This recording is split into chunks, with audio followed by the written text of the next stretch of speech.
My wife and I had been married for almost a decade, and at 30, it felt like we were still just getting started. We were college sweethearts, having met when I was 18 and a freshman in college. We'd built a life together, one that included our dreams, goals, and endless hopes for the future.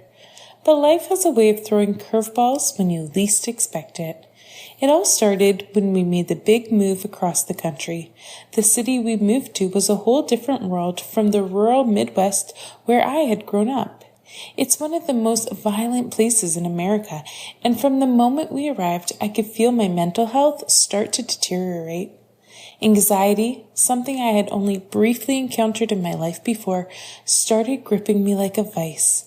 It was a constant companion in this foreign, chaotic environment, and it put an unbearable strain on our marriage. To make things worse, my wife was working towards her PhD, which came with its own set of pressures. She was stressed, I was struggling, and our relationship became more strained by the day. It felt like we were constantly teetering on the edge of a cliff, one wrong move away from falling into a chasm we wouldn't be able to climb out of. In October, my wife had to travel to a remote location for her research, a requirement for her PhD program. She would be gone for 3.5 months with minimal communication, just one Zoom call a week if the connection allowed. I didn't realize it at the time, but those months of distance would be the turning point, the slow shift that marked the beginning of the end. While she was gone, I did my best to keep it together. I tried to cope with my anxiety, tried to keep my head above water, but it was hard. We'd always been together. From the time I was 18, we were a team, and now she was thousands of miles away in some far-flung corner of the world. Still, I trusted her. I loved her. So I put my head down and pushed through, counting the days until she would return. She came back in February, and almost immediately something felt off. We were intimate, as couples usually are after being apart for so long, but it was different. She asked me to try things in the bedroom that she had never shown an interest in before, things that were so out of left field that I couldn't help but question what she had been up to while she was away. We didn't have a bland or boring sex life by any means, but this was strange, even for us. That night, after the confusion had set in, I sat her down and I asked her straight out if she had cheated on me while she was gone. She seemed taken aback, almost offended that I would even suggest such a thing. She explained that while she was away, she had been following a guy online who talked about ways to spice up intimacy. She even showed me the guy's page. At the time, it made sense, and I wanted to believe her. So I did. I put on my rose-colored glasses, ignored the gnawing feeling in my gut, and chalked it up to the stress of her trip and the excitement of trying something new. Months passed, and things seemed to improve, at least on the surface. By April, I had learned how to manage my anxiety better, and I thought our marriage was finally back on track. We weren't arguing as much, and while our sex life wasn't as frequent as I'd have liked, it was still good. I thought we were doing better. I thought we had weathered the storm. Then came the wedding.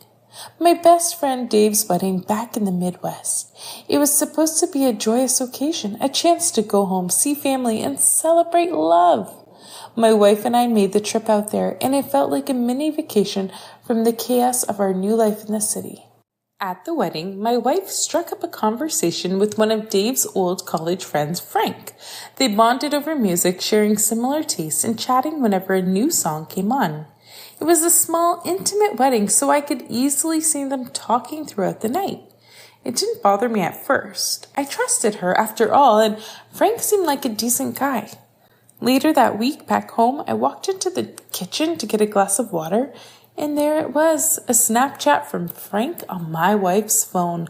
My heart sank a little, but again, she reassured me they were just friends, nothing more, and because I trusted her, I let it go. She was my wife, the woman I had loved for years, and I believed her when she said it was innocent. But things took a sharp turn on Mother's Day. That morning, everything seemed normal. We were intimate just like any other day, and she left for lunch with her family. I wasn't invited, which seemed odd, but I reasoned that her dad, who I didn't get along with, probably didn't want me there. I tried not to read too much into it. When she came home, though, everything changed. She sat me down and said, "We need to talk." Those 4 words sent a cold chill down my spine. Then, without warning, she hit me with the words I'll never forget. "I want a divorce. I'm not happy." My world collapsed in that moment. It felt like the ground had been pulled out from under me. I spent the next 20 minutes trying to salvage what I could, suggesting marriage counseling, a trial separation, anything to avoid the finality of divorce. But nothing I said made a difference. It was like trying to hold onto sand as it slipped through my fingers. Eventually, I asked her the question that had been burning in the back of my mind since she got back from her trip. Whatever is going on, we can fix it unless you've cheated. For me, cheating was the line. Once that trust was broken, there was no going back. And then she started to cry. Not just tears, but full-on sobbing, uncontrollable and raw. That's when I knew she had cheated. She didn't even need to say it, but I needed to know the extent of it, how bad it really was. What she told me floored me. She hadn't just cheated while she was away. She had been unfaithful with several people over the past 2 years. That's when everything came crashing down. For 2 years, while I had been working my butt off as the sole provider of our household, she had been living a lie. She had stayed in the marriage not because she loved me, but because it gave her a comfortable life. I paid the bills, provided for her, and kept a roof over our heads while she deceived me. In that moment, I couldn't stand to be near her. I asked her to pack a bag and leave. As soon as she was gone, I grabbed my keys, got into my car, and drove to a nearby parking lot. That's where it all hit me. I broke down in a way I hadn't before, crying harder than I ever had in my life. Mid-cry, I got a call from my brother, reminding me to call our mom for Mother's Day. When he heard the state I was in, he quickly got off the phone and called our dad. My dad called me, and when I told him what happened, the act of saying it out loud to someone else made it feel even worse. It was like ripping open a fresh wound. 2 weeks later, I took a leave of absence from work and went back to the Midwest to be with my family. I needed time to figure out who I was outside of my marriage. That's when I found out the final, gut-wrenching blow. My wife had been sleeping with Frank, the guy she met at Dave's wedding.